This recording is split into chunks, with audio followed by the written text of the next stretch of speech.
Some 7.6 crore rupees వాళ్ళు investment ఫ్రాడ్లోని loose అయ్యారు. మీ ప్రాఫిట్లు కూడా వాళ్ళు crores of rupeesలో చూపిస్తారు. ఆ డబ్బులు విత్డ్రా చేసుకోవడం అన్నది మీకు సాధ్యపడదు. సైబర్ క్రైమ్ వల్ల మనం పడిపోయామన్నది తెలుస్తుంది. సో కాల్ చేయకుండా మీ ఇన్ఫర్మేషన్ ఎట్లా వెళ్ళింది? తెలియని వాళ్ళతో పరిచయాలు చేసుకుని డబ్బు పోగొట్టుకోవడము. అసలు క్లిక్ చేస్తే చాలు మీకు డబ్బులు వస్తాయి, మీరు ఖాళీగా ఉంటున్నారు కదా, లేకపోతే కనుక ఎంజాయ్ చేయాలి, గేమ్స్ ఆడాలి. కానీ సోషల్ మీడియా ఎంతవరకు వాడాలి, ఏం వాడాలి? సో ఈ పేరెంటల్ కంట్రోల్స్ అనేది చాలా ఇంపార్టెంట్. మిమ్మల్ని ఏదో ఫోటోలు పంపించమంటారు, అప్పుడు బ్లాక్మెయిల్ చేయడం అట్లా ఇట్లా జరుగుతుంది. మీరు మొత్తం ఫ్యామిలీ అంతా కూడా సఫర్ అవ్వాల్సి వస్తుంది ఇమోషనల్ బ్లాక్మెయిలింగ్.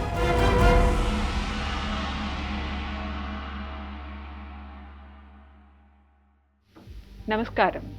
ఐఎస్ఈఏ సైబర్ సురక్ష సంవాద్ పాడ్కాస్ట్కు మీ అందరికీ హృదయపూర్వక స్వాగతం. ప్రతి పౌరునికి ప్రతి భాషలో సైబర్ భద్రతా అవగాహనను చేరవేయాలనే లక్ష్యంతో ఈ పాడ్కాస్ట్ను ఐఎస్ఈఏ రూపొందించడం జరిగింది. మీ అందరూ గమనిస్తూనే ఉన్నారు కదా, నేటి మన జీవితాలు డిజిటల్ డివైజెస్తో మరియు ఇంటర్నెట్తో ఎంతగా ముడిపడిపోయి ఉన్నాయో. ఇంట్లో చిన్నపిల్లల నుండి పెద్దవారి వరకు కూడా మొబైల్ ఫోన్, ఇంటర్నెట్ లేకుండా ఒక్కరోజు కూడా గడపడం అనేది ఊహించలేని పరిస్థితి ఏర్పడింది. ఇటువంటి పరిస్థితుల్లో కుటుంబ సభ్యులు, స్నేహితులతో మాట్లాడుకోవడం కోసం, సరుకులు తెప్పించడం కోసం, విద్య, ఆరోగ్యం, బ్యాంకింగ్ సేవల కోసం మరియు అనేక ఇతర దైనందిన అవసరాల కోసం కూడా మనం స్మార్ట్ ఫోన్ను మరియు ఇంటర్నెట్ను విస్తృతంగా ఉపయోగిస్తున్నాము ఈ రోజుల్లో.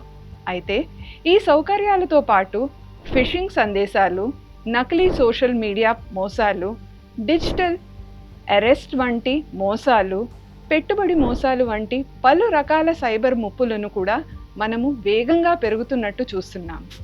ఐఎస్ఈఏ సైబర్ సురక్ష సంవాద్ అనే ఈ పాడ్కాస్ట్ ద్వారా సరికొత్త సైబర్ ముప్పులు, సురక్షిత ఆన్లైన్ పద్ధతులు మరియు డిజిటల్ ప్రపంచంలో భద్రంగా వ్యవహరించే మార్గాల గురించి ప్రతి పౌరునికి సులభమైన భాషలో అవగాహన కల్పించడమే ఈ పాడ్కాస్ట్ లక్ష్యం. ఈరోజు ఈ సంవాదం కోసం మనతో పాటు సైబర్ భద్రత మరియు డిజిటల్ భద్రతా రంగంలో విశేష అనుభవం కలిగిన నిపుణులు శ్రీ మాడా జగదీష్ బాబు గారు ఉన్నారు.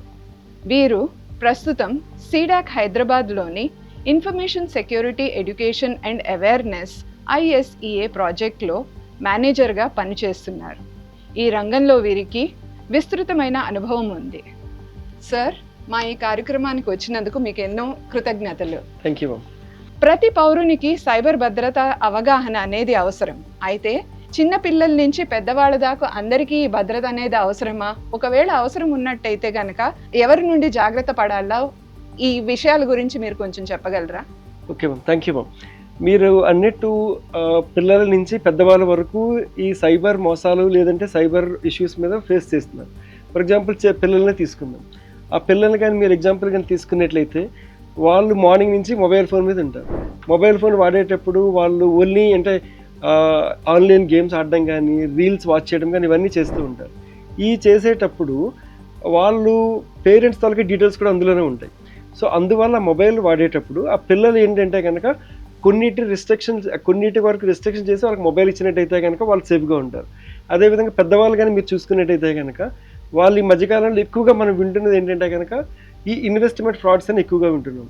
ఆ ఇన్వెస్ట్మెంట్ ఫ్రాడ్స్ మీకు వచ్చేటప్పటికి ఏమవుతుందంటే కనుక ఇందాక మీరు అన్నట్లే తక్కువ పెట్టుబడితో అధిక లాభాలు మీకు వస్తాయని చెప్పి చెప్తూ ఉన్నారు. అది ఎట్లా సాధ్యపడుతుంది? మనందరికీ తెలిసిందే కదా, కష్టపడితే కానీ మనకేమీ రాదు. అట్లాంటిది మీరేదో కొద్దిగా ఇన్వెస్ట్మెంట్ చేసి దాన్ని ఇంత ఇన్వెస్ట్మెంట్లు లేదంటే మీ రిటైర్మెంట్ అయిపోయాక మీకు ఇంత డబ్బులు వస్తాయని రకరకాలైన ఆశలు చూపిస్తున్నారు. అవన్నీ కూడా జరిగేటటువంటిది నిజ జీవితంలో అవన్నీ జరిగేటటువంటిది కాదు. సో దానివల్ల ఏంటంటే కనుక మీరు ఏదైనా ఇన్వెస్ట్ చేసేటప్పుడు ఒకదానికి 2 సార్లు ఆలోచించి ఇన్వెస్ట్మెంట్లు అనేది చేయడం జరగాలి. ఈ మధ్యకాలంలో కానీ మీరు చూసుకున్నట్టయితే ఒక ఫేమస్ పర్సనాలిటీస్ వాళ్ళ తాలూకు ఇన్వెస్ట్మెంట్లు చూసినట్టయితే కనుక ఒక పర్సన్ది సమ్ 7.6 crore రూపీస్ వాళ్ళు ఇన్వెస్ట్మెంట్ ఫ్రాడ్లోని లూజ్ అయ్యారు. ఎలా లూజ్ అయ్యారు? వాళ్ళు మీరు ఏంటంటే కనుక తక్కువ ఇన్వెస్ట్మెంట్లు చూపిస్తారు. ఆ చూపించేటప్పుడు మీరు మీ మొబైల్లో ఏంటంటే కనుక ఆ ఇన్వెస్ట్మెంట్కి మీరు ఇంత ఇన్వెస్ట్ చేశారు, ఇంత ప్రాఫిట్ వచ్చిందని చూపిస్తారు. అదేవిధంగా మళ్ళీ మిమ్మల్ని ఇన్వెస్ట్ చేయమంటారు. ఆ విధంగా మళ్ళీ మీరు ఇన్వెస్ట్ చేసినప్పుడు మళ్ళీ కొన్ని ప్రాఫిట్లు చూపిస్తారు. ఈ టైంలో మీరు ఏమైనా డబ్బులు విత్డ్రాల్ చేసుకోవాలంటే డబ్బులు కూడా విత్డ్రాల్ చేసుకునేటువంటి ఆప్షన్స్ ఇస్తారు. కానీ మీరు ఎక్కువ ఇన్వెస్ట్మెంట్ ఒక్కసారిగా ఎక్కువ ఇన్వెస్ట్మెంట్ చేయమని చూపిస్తారు. మీరు క్రోర్స్ ఆఫ్ రూపీస్లో కానీ మీరు ఇన్వెస్ట్ చేసినట్టయితే కనుక మీ ప్రాఫిట్లు కూడా వాళ్ళు క్రోర్స్ ఆఫ్ రూపీస్లో చూపిస్తారు. కానీ మీకు యాక్చువల్గా ఆ డబ్బులు విత్డ్రా చేసుకోవడం అన్నది మీకు సాధ్యపడదు. అప్పుడు ఈ సైబర్ క్రైమ్ వల్ల మనం పడిపోయామన్నది తెలుస్తుంది. అంతవరకు మనం సైబర్ క్రైమ్ వల్ల ఉన్నామనే విషయం ఎవరికీ తెలియదు. సో ఈ విధంగా ఏంటంటే కనుక ఇది మినిమల్, ప్రతి ఒక్కరు తెలుసుకోవాల్సినటువంటి మినిమల్ సమాచారం. సో ఇప్పుడు ఏదైనా మీరు ఇన్వెస్ట్ చేస్తున్నారంటే ₹1 ఇన్వెస్ట్ చేస్తే కొన్ని రోజుల తర్వాత అది ₹1.50, ₹1.60 అవుతుంది. అదే ₹1 మీరు ఇన్వెస్ట్ చేస్తే ₹100 అవ్వటం అన్నది highly impossible within no time. But ఆ విధంగా అవుతుంది అని చూపిస్తూ ఉన్నారు. ఆ చూపించినప్పుడు మీరు చాలామంది దానికి ఆశపడి ఆ విధమైన ఇన్వెస్ట్మెంట్లు చేయడం వల్ల వాళ్ళు ఏదైతే కష్టపడి సంపాదించుకున్నా ఆ డబ్బులు మొత్తాన్ని కూడా పోతున్నాయి. సో ఇలాంటివి జరగకుండా ఉండాలి అంటే కనుక, సో ఇంట్లో ఫర్ ఎగ్జాంపుల్ మీరు అందరూ ఫ్యామిలీ అన్నారు, ఇప్పుడు మీరు మీ అబ్బాయి లేదంటే మీ అమ్మాయి కోడలి వీళ్ళందరూ ఉంటారు. ఇలాంటివి మీరు చేసేటప్పుడు వాళ్ళతో ఒకసారి డిస్కస్ చేసి అలాంటి మీరు ఇన్వెస్ట్ చేసినట్టయితే కనుక బాగుంటుంది. లేదనుకుంటే ఏమవుతుందంటే కనుక ఇలాంటివి చూపించారు లేదంటే డబ్బులు లూజ్ అయిపోయాము అది ఇదంటే జరిగితే కనుక అది మనకి ఒకసారి మన అకౌంట్లో నుంచి డబ్బులు వెళ్తే ఆ డబ్బులు రావడం చాలా కష్టం. మీరు డబ్బులు పోయిన కొద్ది క్షణాలు మీరు ఏమైనా కొద్ది గంటల్లో ఏమైనా మీరు దాన్ని కంప్లైంట్ చేయగలిస్తే మీరు కొంత డబ్బులు రావచ్చు. అదే కొన్ని రోజులు పోయిన తర్వాత చేస్తే కనుక ఆ డబ్బులు అన్నది మనకి రావటం అన్నది చాలా చాలా కష్టంగా ఉంటుంది. సో ఈ రోజుల్లో ఈ కంట్రీలో మన భారతదేశంలో కానీ చూసినట్టయితే కనుక ఈ ఇన్వెస్ట్మెంట్ ఫ్రాడ్స్ అనేది చాలా ఎక్కువగా జరుగుతుంది. ఒకటి ఇన్వెస్ట్మెంట్ ఫ్రాడ్స్ అంటే ఇప్పుడు ఫర్ ఎగ్జాంపుల్ ఈ మంత్ ఏంటి, జూన్ జూలైలో చాలామంది రిటైర్ అయ్యేటటువంటి ఎంప్లాయీస్ ఉంటారు. ఈ ఎంప్లాయీస్ తలకు వచ్చేటటువంటి ప్రాఫిట్స్ అన్నిటిని వాళ్ళు ఇన్వెస్ట్ చేసినట్టయితే కనుక వాళ్ళు ఈ రిటైర్మెంట్ లైఫ్లో వాళ్ళకి ఇంకా నెక్స్ట్ మంత్ నుంచి రావాల్సిన ప్రాఫిట్స్ ఎంత వస్తాయి అని చెప్పేసి చెప్పడం జరుగుతుంది. సో దీన్ని కూడా మీరు నార్మల్గా ఎక్కడ ఇన్వెస్ట్ చేయాలి, ఎలా ఇన్వెస్ట్ చేయాలని చెప్పి సెర్చ్ చేస్తుంటారు. సెర్చ్ చేయండి, ప్రాబ్లం లేదు.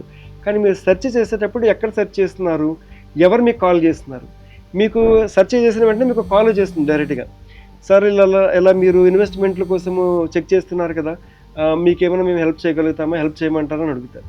సో అలాంటప్పుడు మీరు జాగ్రత్త పడాలి. అదే మీ స్టార్టింగ్ పాయింట్. సో వాళ్ళకి మీ ఇన్ఫర్మేషన్ ఎట్లా వెళ్ళింది, మీరు కాల్ చేశారా, కాల్ చేయలేదు. సో కాల్ చేయకుండా మీ ఇన్ఫర్మేషన్ ఎట్లా వెళ్ళింది, సో వాళ్ళు మీకు ఎందుకు కాల్ చేశారు, వేరే వాళ్ళ ఎవరికి కాల్ చేయకుండా. సో ఇలాంటివి కొద్దిగా మీరు అనాలిసిస్ చేసుకొని వాళ్ళతో ఎలా ముందుకెళ్ళాలా వద్దా అన్నది మీరు దృష్టిలో పెట్టుకోవాలి. సో ఇలాంటి కాల్స్ వచ్చినప్పుడు మీరు జాగ్రత్తగా 1, 2, 3 సార్లు ఆలోచించాలి. సో ఒకటికి ఎందుకు వాళ్ళు కాల్ చేశారు, మనం వాళ్ళకి ఇన్ఫర్మేషన్ ఇవ్వలేదు, లేదనుకుంటే వాళ్ళతో మనం మాట్లాడలేదు, బట్ స్టిల్ మనకు కాల్ వచ్చింది, ఇది మీరు అలా పెట్టండి మీకు ఎంత ప్రాఫిట్లు వస్తాయని చెప్పేసి పెద్ద ఇన్సిట్యుయేషన్స్ అని చూపిస్తారు. సో ఆ టైంలో మీరు కొద్దిగా ఆలోచించి జాగ్రత్తగా తీసుకున్నట్టయితే కనుక మీరు ఏదైతే కష్టపడి డబ్బు సంపాదించుకున్నారో ఆ డబ్బులు మీ దగ్గర సురక్షితంగా ఉండాలంటే కనుక ఇలాంటి ఇన్వెస్ట్మెంట్ ఫ్రాడ్స్కి మాత్రం వెళ్ళకూడదు. ఇలాగే ఈ రియల్ ఎస్టేట్ రంగంలో జరుగుతూ ఉన్నాయి. అదేవిధంగా రకరకాలుగా ఈ క్రైమ్స్ అన్నవి రోజు రోజుకి చాలా ఎక్కువ జరుగుతూ ఉన్నాయి. సో దీని అన్నిటికీ మూలం ఏంటంటే కనుక అతి తక్కువ కాలంలో ఎక్కువ ప్రాఫిట్లు రావాలి. అది మనందరికీ తెలిసిందే కదా. ఈరోజు మనం కష్టపడితే కానీ మనకి ఈరోజు అనుభవిస్తున్నటువంటి ఏదైనా ఫుడ్ అది అంతా కూడా రావు. అలాంటిది మీకు ఇంత తక్కువ కాలంలో అంత తక్కువ ఇన్వెస్ట్మెంట్ చేసి అంత ఎక్కువ రిటర్న్స్ ఇస్తున్నారంటే కనుక మీరు చాలా ఆలోచించాలి, చాలా జాగ్రత్తలు కూడా తీసుకోవాలి. అవును, మీరు చెప్పింది అక్షరాల నిజమండి. అయితే మనము ఇంకొక విషయం చూస్తున్నది ఏంటంటే కనుక చిన్నపిల్లలు కూడా తెలిసి తెలియకుండా లింక్స్ మీద క్లిక్ చేసి వేరే సైట్స్ మీదకి వెళ్ళి తల్లిదండ్రులకి సంబంధించిన ఇన్ఫర్మేషన్ ఇస్తూ కాలేజీలకి అడ్మిషన్స్ కోసం అప్లై చేస్తూ ఒక ఫేక్ ఫ్రాడ్యులెంట్ వెబ్సైట్ మీద క్లిక్ చేసి అడ్మిషన్ ఫీజు కట్టి మోసపోవడం అనేది చూస్తున్నాం. అయితే ఈ చిన్నపిల్లల నుంచి పెద్దవాళ్ళ వరకు కూడా అలాగే సీనియర్ సిటిజన్స్ కూడా ఏంటంటే ఫేస్బుక్స్ వాటిల్లో వాళ్ళకి స్నేహితుల్ని చేసుకోవడానికి అని చెప్పి తెలియని వాళ్ళతో పరిచయాలు చేసుకుని డబ్బు పోగొట్టుకోవడము అనేది కూడా మనం చూస్తున్నాం. ఇలా పెద్దవాళ్ళ నుంచి చిన్నపిల్లల వరకు సైబర్ ఫ్రాడ్స్కి గురవడం చూస్తున్నాం. ఏ కారణాల వల్ల వాళ్ళు ఇటువంటి ఫ్రాడ్స్కి గురయ్యే అవకాశం ఎక్కువగా ఉంటుంది, దాని నుంచి ఎలా జాగ్రత్త పడగలరు వాళ్ళు? ఓకే మా, కరెక్ట్. సో మీరు అన్నట్టు ఇప్పుడు అంతా జూన్ జూలై అంతా కూడా మనకి ఇంకా అడ్మిషన్స్ జరిగేటటువంటి సందర్భాలు ఇవి. లాస్ట్ ఇయర్ కూడా మనం చూస్తున్నాము ఇలాంటి ఫ్రాడ్స్ చాలా వరకు జరిగి ఉన్నాయి, చాలామంది డబ్బులు లూజ్ అయ్యారు యాక్చువల్గా. సో ఇప్పుడు ఒకటి ఏంటంటే కనుక అడ్మిషన్స్ అన్నది ఇది ఒక గవర్నమెంట్ రూపొందించినటువంటి ప్రాసెస్లో వెళ్ళాల్సిన పద్ధతి. సో గవర్నమెంట్ వాళ్ళు ఎగ్జామ్స్ కండక్ట్ చేస్తున్నారు, మీరు ఎట్లాగా అడ్మిషన్ తీసుకోవాలన్నది మొత్తం ప్రాసెస్ అంతా ఎక్స్ప్లెయిన్ చేస్తున్నారు. అదేవిధంగా ఒకటి గవర్నమెంట్ది, రెండోది ప్రైవేట్ ఇన్స్టిట్యూషన్స్ ఉన్నాయి, ప్రైవేట్ యూనివర్సిటీస్ ఉన్నాయి, ప్రైవేట్ కాలేజెస్ ఉన్నాయి. వాటన్నిటికీ కూడా ఏంటంటే కనుక ప్రాసెస్ అనేది వాళ్ళు డిఫైన్ చేస్తున్నారు. అయితే వాళ్ళు డైరెక్ట్ వెబ్సైట్కి వెళ్ళి చూడడము, లేదంటే మీరు గవర్నమెంట్ ఏదైతే ఇన్స్ట్రక్షన్స్ ఇస్తుందో గవర్నమెంట్ ఇచ్చేటువంటి ఇన్స్ట్రక్షన్ ఫాలో అవడం అనేది చేయాలి. సో అలా కాకుండా ఏం చేస్తున్నారంటే కనుక ఇందాకలా మనం అనుకున్నట్లు గూగుల్లో సెర్చ్ చేయడము, సెర్చ్ చేసిన తర్వాత ఏదో ఒక లింక్ రావడము, అక్కడ ఏంటంటే కనుక ఈ టాప్ మోస్ట్ కాలేజీలో లైక్ వీ హ్యావ్ 100% ప్లేస్మెంట్ అని చూపిస్తూ కొన్ని వెబ్సైట్స్ అనేవి చాలా వస్తున్నాయి. కానీ ఇప్పుడు మనం అందరం చదువుకునే వాళ్ళు మళ్ళీ ఇంకా చదువుకోవాలనుకుంటున్నాం కాబట్టి సో అవి ఎంతవరకు కరెక్ట్ అన్నది మనం ఫిజికల్గా వెరిఫై చేసి ఒకటి ఫిజికల్గా వెరిఫై చేయడం అనేది ఇంపార్టెంట్. రెండోది ఆ వెబ్సైట్ని చూడడము, వాళ్ళతో మాట్లాడటం, అవన్నీ చేసి మీరు డబ్బులు కానీ చెల్లించినట్లయితే కనుక, ఫీజు కానీ మీరు కట్టుకున్నట్టయితే కనుక మీకు ఈ విధమైనటువంటి ఇష్యూస్ ఉండవు. లేదు అనుకుంటే లేదంటే వెబ్సైట్ ఏదో వచ్చింది, ఈరోజు ట్రెండ్ ఎట్లా ఉందంటే కనుక అన్నీ కూడా మన ఇక్కడ కూర్చోవాలి, ఇక్కడి నుంచే జరిగిపోవాలి. ఎవరికి ఫిజికల్గా వెళ్ళాలి, ఫిజికల్గా చూసుకోవాలి లేదనుకుంటే అక్కడ నిజంగా వీళ్ళు చెప్పిందంత నిజమా కాదన్నది చెక్ చేసేటటువంటి సమయం ఎవరికి అంత ఎక్కువ ఉండట్లేదు.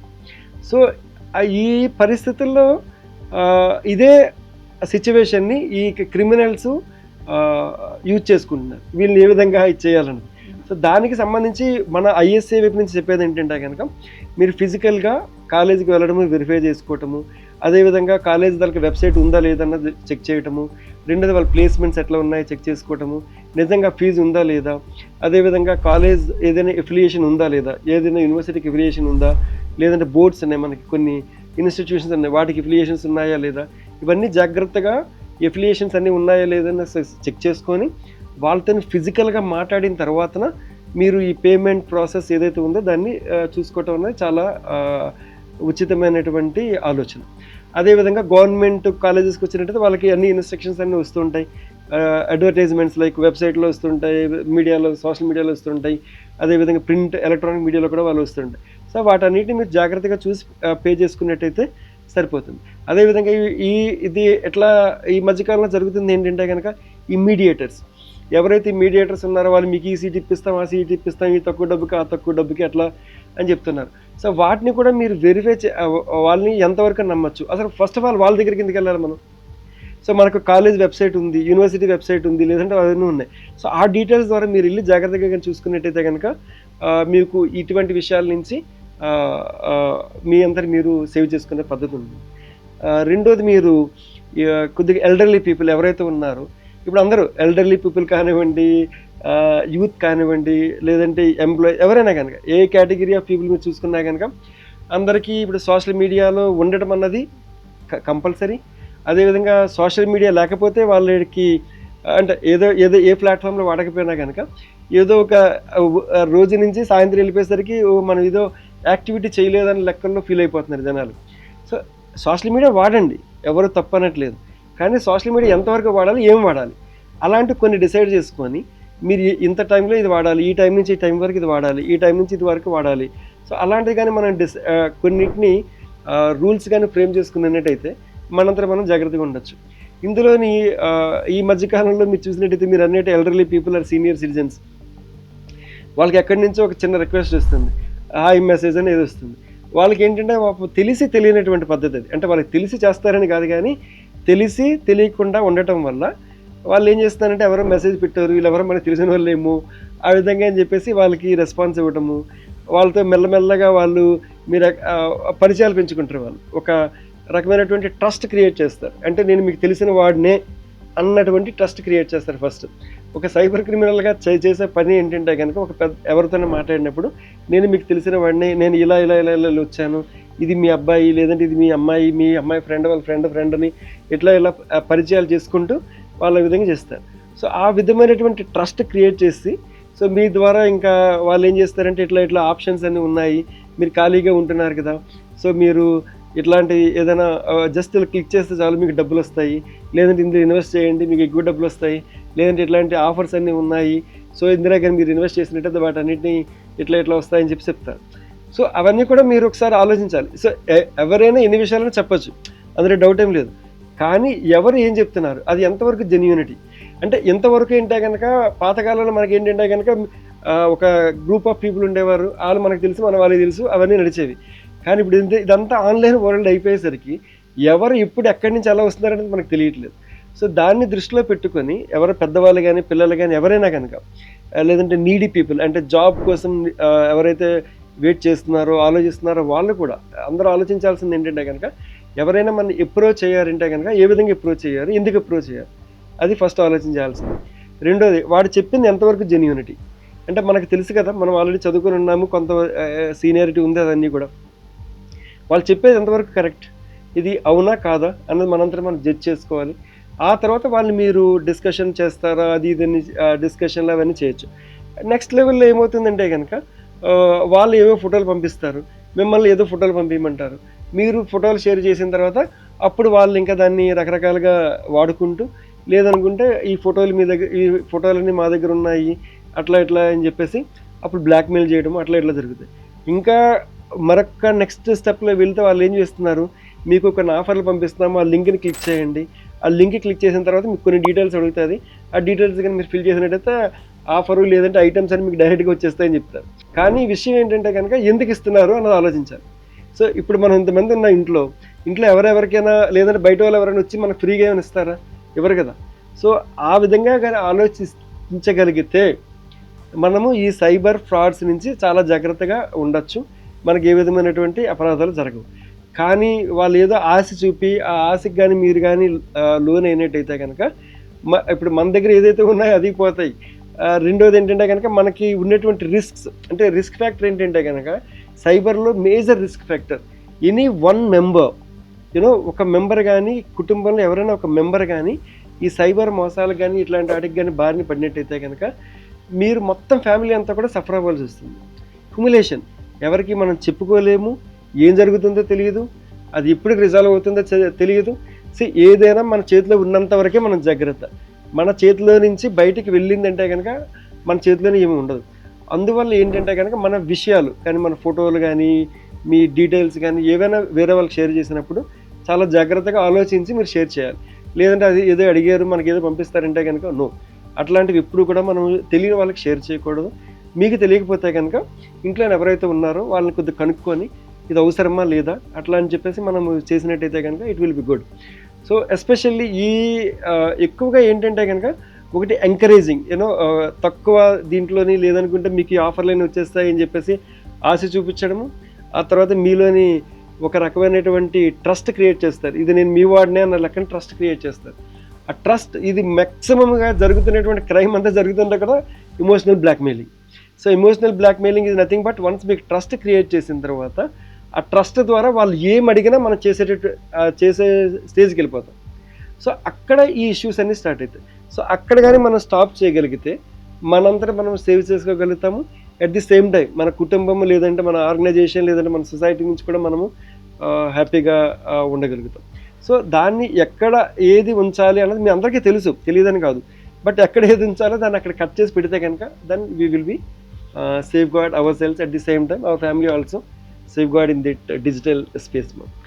అవును, మీరు చెప్పింది అక్షరాల నిజం. అయితే మనం చూస్తూ ఉంటాం పిల్లల దగ్గర నుంచి పెద్దవాళ్ళ వరకు ఈ డిజిటల్ డివైజెస్ని ఏదో ఆతృతతో, ఆ తర్వాత దానిలో యూట్యూబ్ వీడియోస్ షూట్ చేయాలి, రీల్స్ చూసేయాలి, లేకపోతే కనుక ఎంజాయ్ చేయాలి, గేమ్స్ ఆడాలి, దాని వల్ల ఉపయోగించుకుంటూ సురక్షితంగా కూడా ఉండొచ్చు అనే ఆలోచన, అవగాహన అనేది అది ఎంతవరకు ఉండాలి, ఎలా ఉండాలి, అది అసలు సైబర్ హైజీన్ అంటే ఏంటి, అండ్ అది అందరికీ కూడా ఏ శ్రేణిలో వాళ్ళకి ఎలా ఉండాలి, ఏమేమి ఉంటే కనుక వాళ్ళని వాళ్ళు కాపాడుకుంటూ ఎట్ ద సేమ్ టైం ఆ డివైజెస్ని కూడా వాళ్ళు ప్రాపర్గా దాని బెనిఫిట్ పొందడానికి సులువు అవుతుందో చెప్పండి. Okay, right. సో మీరు ఇప్పుడు మనము నార్మల్గా ఏమవుతుందంటే కనుక పిల్లలకి అన్నది డివైజెస్ యాక్సెసిబిలిటీ అనేది తక్కువ ఉంటుంది, పిల్లలకి లేదనుకుంటే కొద్ది చిన్న వాళ్ళకి యాక్సెసిబిలిటీ తక్కువ ఉంటుంది, ఉన్న వాళ్ళకి ఇప్పుడు పెద్దవాళ్ళు ఎవరైనా ఉన్నారనుకుంటే వాళ్ళ దగ్గర డివైజెస్ ఉంటాయి.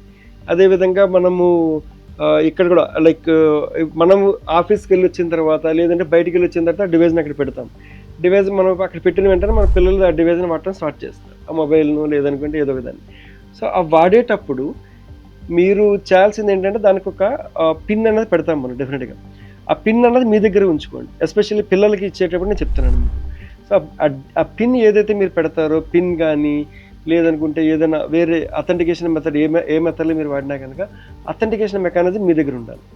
సో పిల్లలకి మీరు ఆ మొబైల్ కానీ డివైస్ కానీ ఇచ్చేటప్పుడు ఏంటంటే కనుక ఇది ఆ పాస్వర్డ్ని మీరు ఎనేబుల్ చేసి వాళ్ళకి ఇచ్చి ఆ డివైస్ని మీరు ఎలాగ వాడాలో చెప్పాలి మీరు. లేదనుకుంటే కనుక వాళ్ళు రకరకాలుగా వాళ్ళకి ఏంటంటే కావాలో అవన్నీ ఇన్స్టాల్ చేసేసుకోవడము, గేమ్స్ ఇన్స్టాల్ చేసేయటము, అవి ఇవన్నీ కూడా చేస్తుంటారు. సో అలాంటివి మీరు కంట్రోల్గా వాళ్ళతో చెక్ చేసుకుంటూ వాళ్ళకి ఇది ఇవ్వాలా వద్దా, ఇస్తే ఏంటి ఇవ్వకపోతే ఏంటని ఇష్యూస్ రాకుండా ఉండేందుకు మాట్లాడితే కూడా అవగాహన వాళ్ళలో పెరుగుతుంది. ఎగ్జాక్ట్లీ. సో ఇప్పుడు మీరు ఏం చేయాలంటే కనుక వాళ్ళకి ఆ డివైస్ ఇచ్చేటప్పుడు మీరు ఇదే వాడండి, ఇవన్నీ వాడద్దు, దీనివల్ల కొన్ని ఇష్యూస్ ఉన్నాయని చెప్పాలి. ఎందుకంటే స్కూల్స్లో టీచర్లు వాళ్ళు చెప్తూ ఉంటారు. At the same time as a పేరెంట్గా మనకు కూడా రెస్పాన్సిబిలిటీ ఉంది. సో వాళ్ళు ఈ డివైస్ ఇస్తున్నాము, మీరు దీన్ని ఇలా వాడండి అని చెప్పేసి చెప్పడం బాధ్యత అన్నది మన మీద ఉంటుంది. లేదు వాళ్ళ దగ్గర సపరేట్ డివైస్ ఉంది, మీ దగ్గర సపరేట్ డివైస్ ఉందంటే ఆ డివైస్ తాలూకా కంట్రోల్ మీ దగ్గర పెట్టుకోవాలి.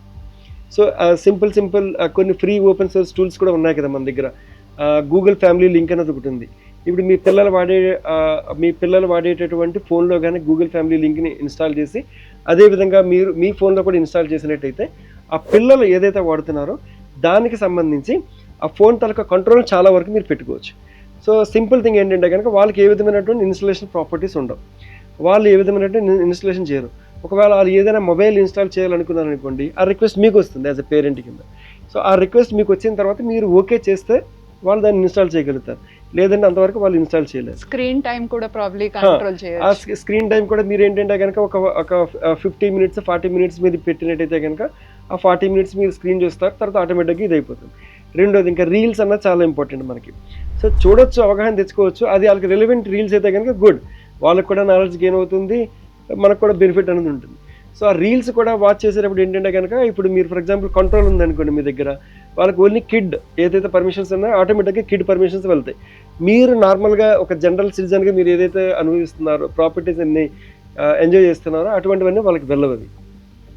సో ఈ పేరెంటల్ కంట్రోల్స్ అన్నది చాలా ఇంపార్టెంట్. పిల్లలకు వచ్చేసరికి ఈ విధమైనటువంటి ఒక లింక్ని, గూగుల్ ఫ్యామిలీ లింక్ అన్నది అంటే ఫ్రీగా ఓపెన్ సోర్స్గా దొరుకుతుంది. మీరు ఏదైనా ఎనీ పెయిడ్ సాఫ్ట్వేర్స్ కూడా మీరు వాడచ్చు, కానీ అదైతే ఫ్రీగా ఉంది కాబట్టి దాన్ని మీరు ఇన్స్టాల్ చేసినట్టయితే కనుక ఆ డివైస్ మీరు కంట్రోల్లో పెట్టచ్చు. పిల్లలు ఏం చేస్తున్నారు అన్నది అవగాహన కూడా మన దగ్గరకు వస్తుంది.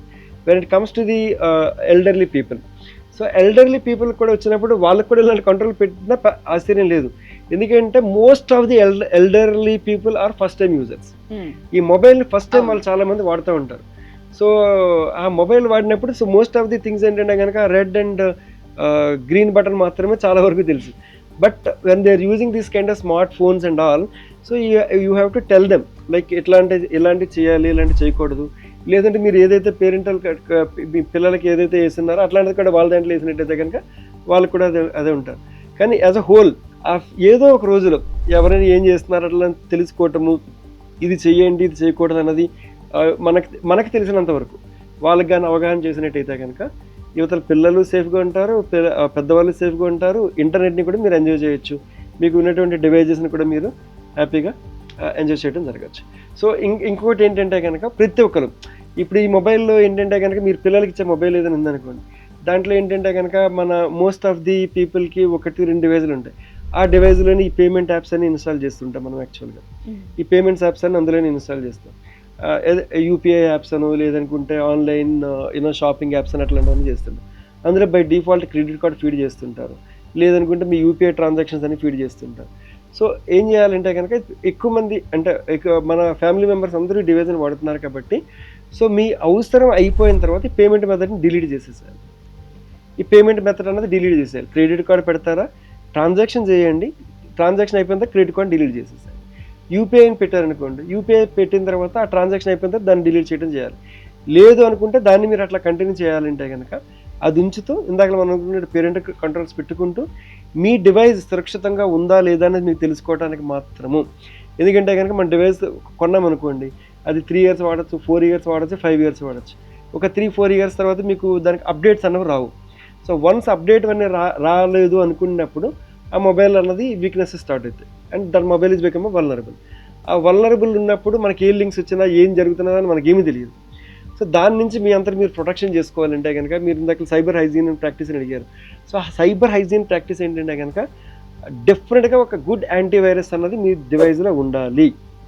అది మళ్ళీ యాంటీవైరస్గా చెప్పారు కదని చెప్పేసి ఏ యాంటీవైరస్ పెడితే ఆ యాంటీవైరస్ వాడకూడదు.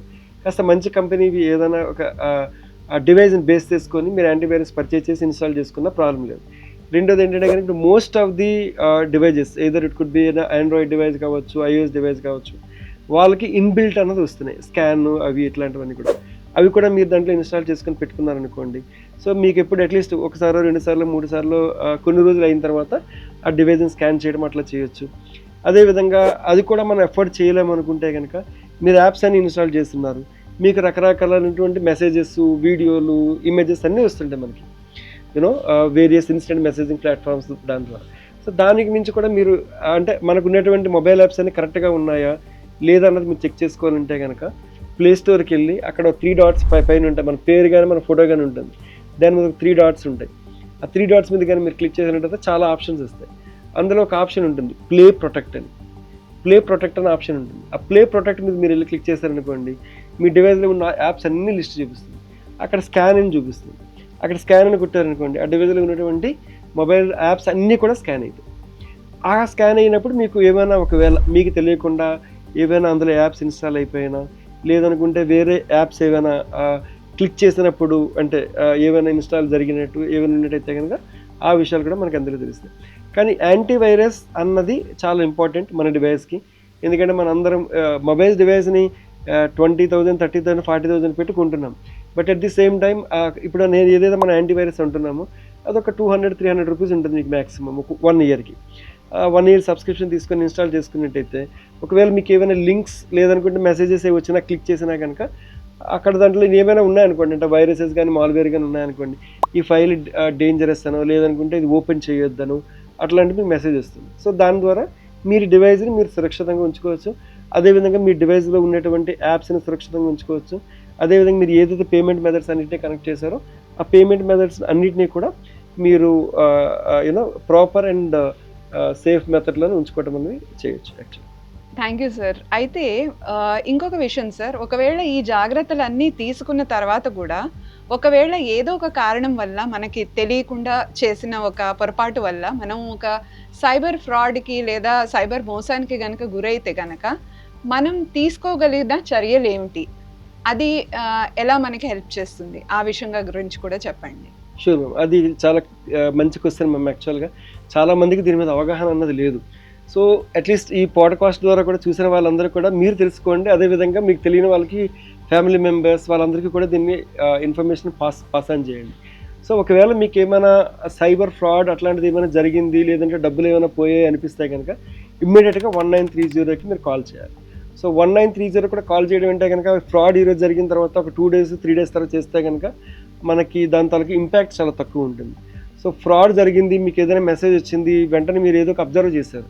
అబ్జర్వ్ చేసిన వెంటనే మీరు దాన్ని వెరిఫై చేసుకోండి at your end. First verify చేసుకున్న తర్వాత ఒక 1 hour, that is called golden hour, అది మినిస్ట్రీ చెప్తుంది. అది 1 hour లోపు కానీ మీరు కానీ కంప్లైంట్ చేసినట్టయితే కనుక వాళ్ళు ఇప్పుడు ఏదైతే ఈ ట్రాన్సాక్షన్ జరిగాయి ఇవన్నిటిని కూడా వాళ్ళు బ్లాక్ చేయడం చేస్తారు. There are chances that you may get your money. At the same time వాళ్ళది మన గవర్నమెంట్ ఆఫ్ ఇండియా వాళ్ళది వెబ్ పోర్టల్ కూడా ఉంది, www.cybercrime.gov.in అన్న వెబ్సైట్ కూడా ఉంది. ఆ వెబ్సైట్లో కూడా మీరు వెళ్ళి కంప్లైంట్ రేజ్ చేయొచ్చు. సో దట్ కంప్లైంట్ రేజ్ చేసిన తర్వాత మీకు దగ్గరలో ఉన్నటువంటి పోలీస్ స్టేషన్కి వాళ్ళకి మిమ్మల్ని అటాచ్ చేస్తారు. అక్కడ మీరు పిలిచిన తర్వాత మీ దగ్గర ఉన్నటువంటి ప్రూఫ్స్ అన్నీ కానీ మీరు ఇచ్చినట్లయితే కనుక వాళ్ళు దాన్ని ఇన్వెస్టిగేట్ చేసి మళ్ళీ మీ డబ్బులు మీకు ఇచ్చేదానికి ఛాన్సెస్ అన్నీ ఉంటాయి. అదేవిధంగా ఇందాక ఇప్పుడు మేడం మనం చాలా మాట్లాడుకునే విషయాలన్నీ కూడా రకరకాలైనటువంటి విషయాలన్నీ కూడా వీటన్నిటిలోని కూడా మీరు మరికొద్దిగా ఇన్ఫర్మేషన్ని తెలుసుకోవాలనుకుంటే అయితే తెలుగులో కానీ ఎనీ ఇండియన్ లాంగ్వేజ్, లైక్ మీరు ఏ లాంగ్వేజ్ అయితే కంఫర్టబుల్ ఉంటారో ఆ లాంగ్వేజ్లో మరింత సమాచారం కానీ మీకు తెలియాలంటే కనుక www.staysafe.online.in వెబ్ పోర్టల్కి మీరు వెళ్ళండి. ఆ వెబ్ పోర్టల్లోని మీకు ఏంటంటే కనుక కావాల్సినటువంటి ఇన్ఫర్మేషన్ అన్నీ ఉంటాయి. ఇప్పుడు మనం ఏదైతే మాట్లాడామో పేరెంటల్ కంట్రోల్సా లేదంటే మొబైల్ సేఫ్టీయా పాస్వర్డా మీరు ఏ టాపిక్ అడిగినా కనుక ఆ టాపిక్ సంబంధించిన ఇన్ఫర్మేషన్ ఆ వెబ్సైట్లో ఉంటుంది. సో మీరు అందులోని చదవచ్చు. అదేవిధంగా మీరు అవగాహన చేసుకోండి, మీ ఫ్యామిలీలో ఉన్నటువంటి మెంబర్స్, మీ ఆర్గనైజేషన్లో ఉన్న మెంబర్స్ కూడా దాని ద్వారా మీరు అవగాహన చేసుకోవచ్చు. మరిన్ని విషయాలు కూడా మీరు అందులో తెలుసుకోవచ్చు. అదేవిధంగా మీరు ఎడ్యుకేషన్ కానీ కంటిన్యూ చేయాలంటే అందులో రకరకాలైన లెర్నింగ్ కోర్సెస్ అనేవి ఉన్నాయి. ఆ లెర్నింగ్ కోర్సెస్లో కూడా మీరు ఎన్రోల్ చేసుకొని మీకున్నటువంటి జ్ఞానాన్ని మరింత ఎక్కువగా అభివృద్ధి చేసుకొని మీరు సేఫ్గా ఉండడానికి ఉపయోగపడుతుంది.